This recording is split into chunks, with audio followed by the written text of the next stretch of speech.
I'm going to share something very personal today. My extreme fears and anxieties that have been with me most of my life.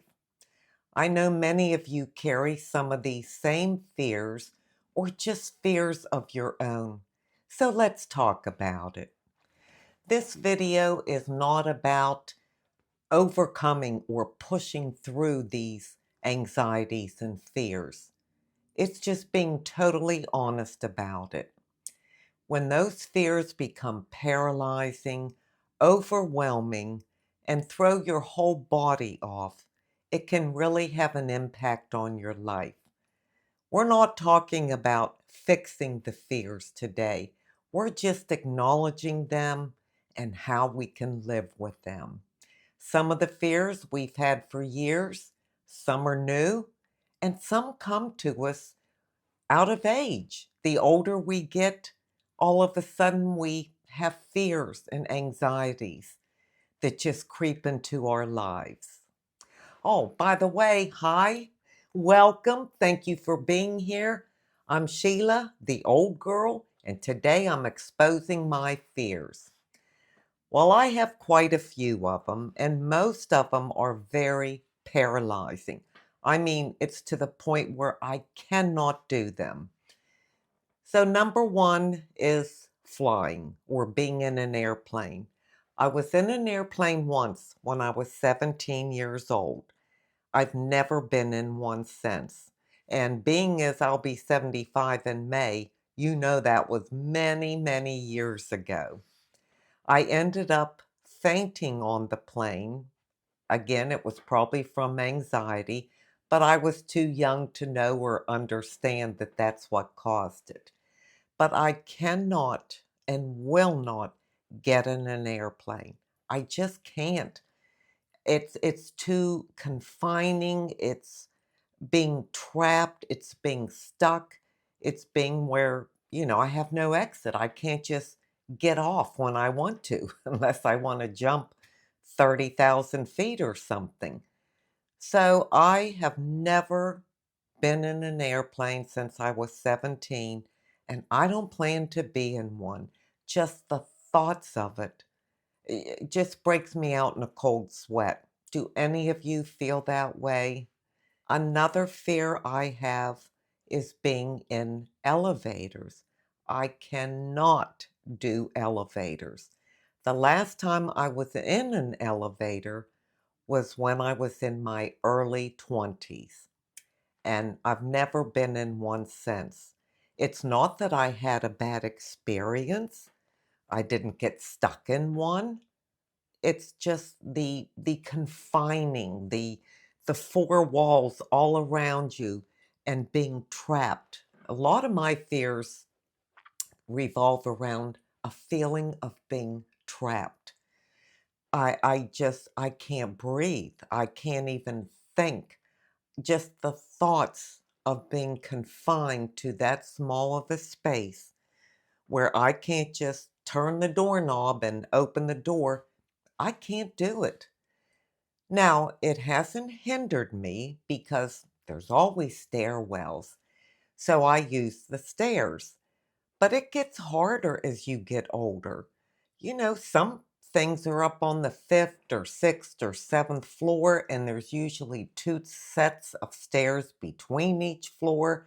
That's a lot of stairs to climb up and then come back down if you want to go get a coffee or something, then you go back up. It's pretty difficult. But when I walk into any kind of building, and I see an elevator, but I don't see the stairs, I just go into a complete panic because there's no way I can get to where I'm going unless they have access to stairs.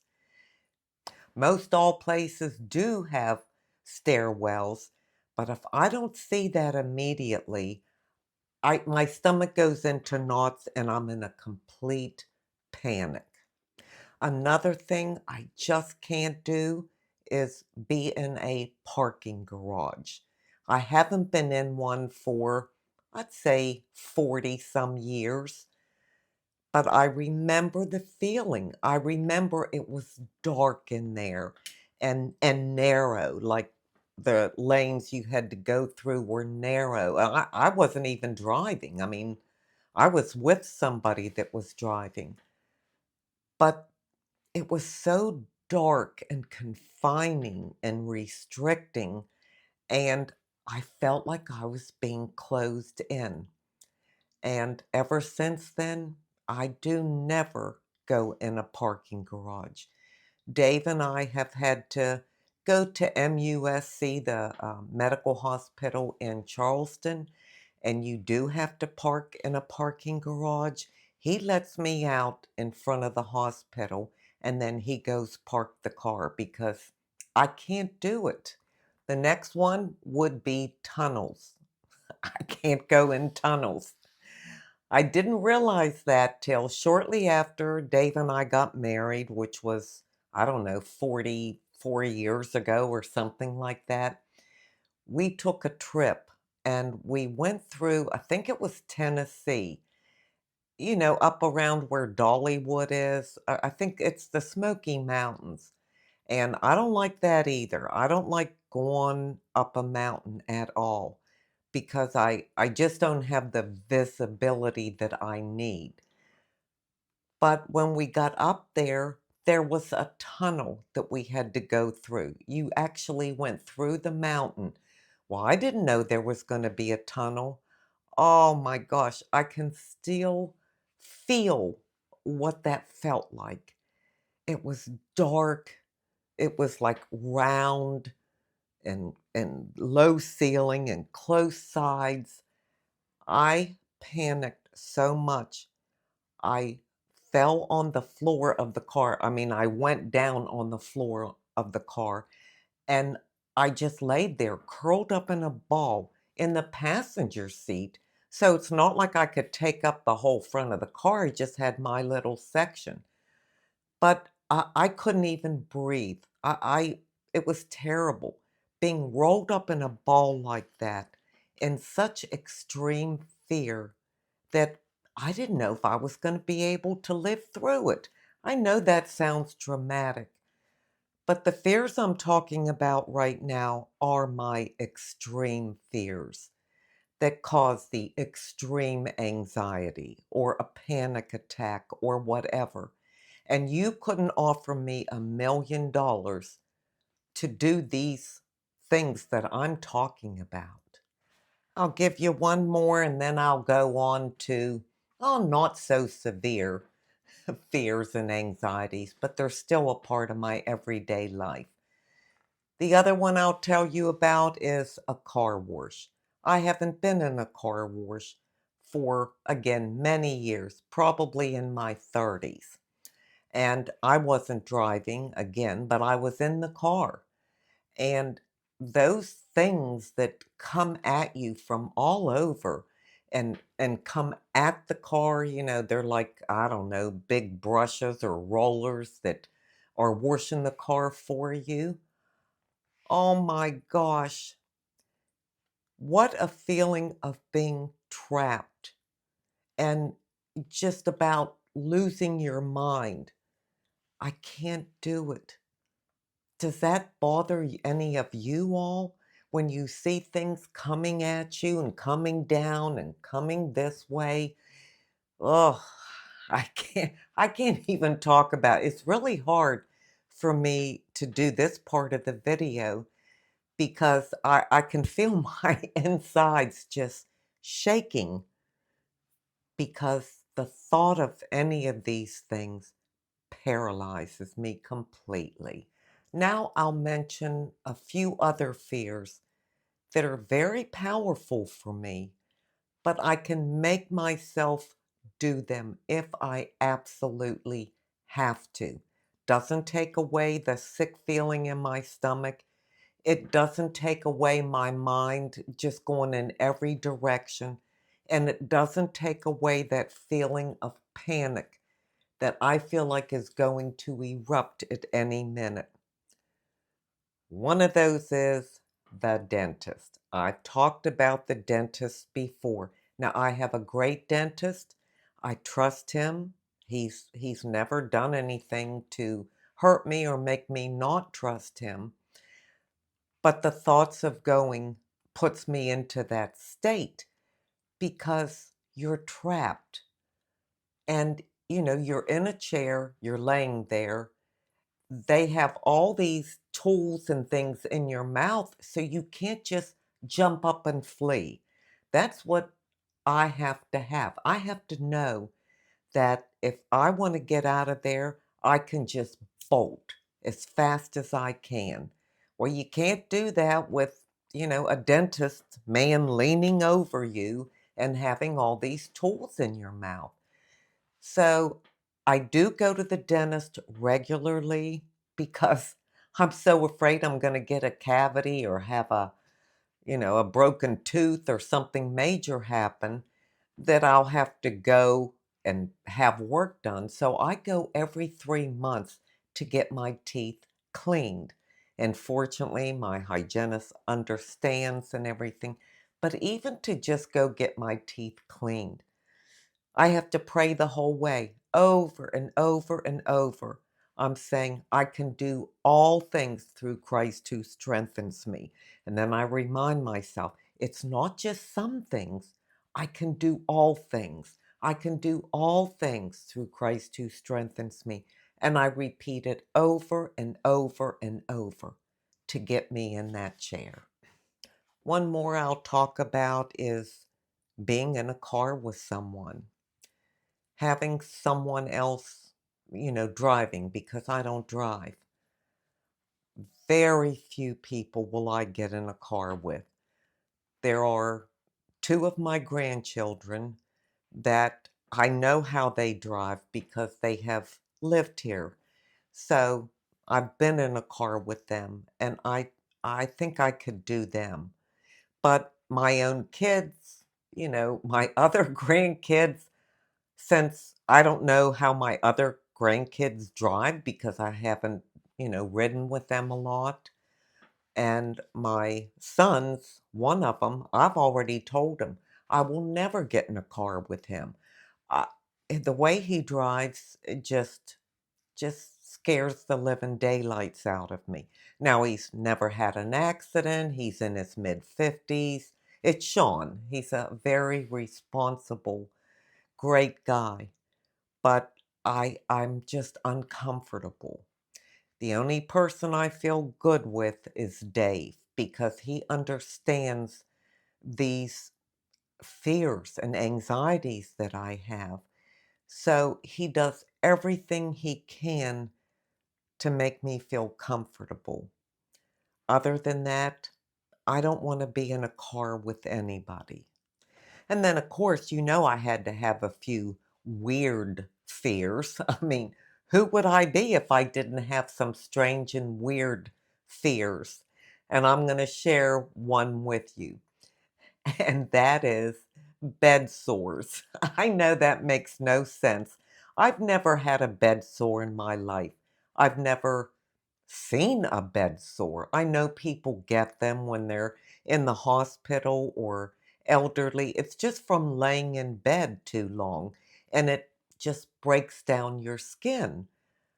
But for some reason, I fear getting a bed sore. So that's why I don't stay in bed very long. That's why I sleep as little as I do. I don't want to just lay there.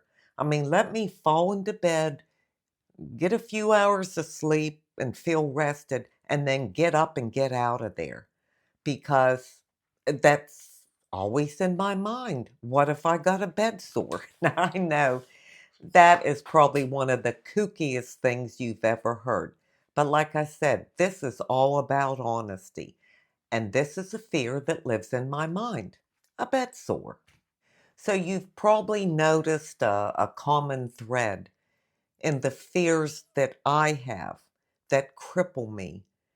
And they're all about being trapped, being closed in, being in a situation where I can't get out. When I think about those kind of situations, I can start to hyperventilate. I mean, I literally don't feel like I can breathe just thinking about those things. I'm not exactly sure where this began and where these extreme fears came from.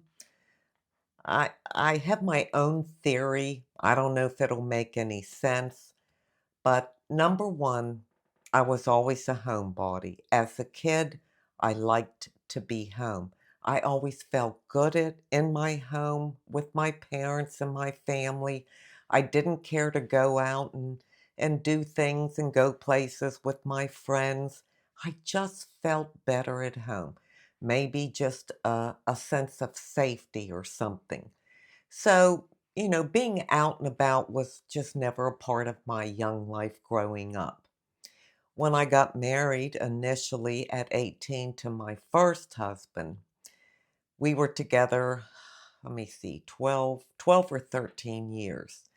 And I felt very trapped in that marriage, extremely trapped. I lived in fear. I was afraid of him. I was afraid all of the time. It was not a good marriage.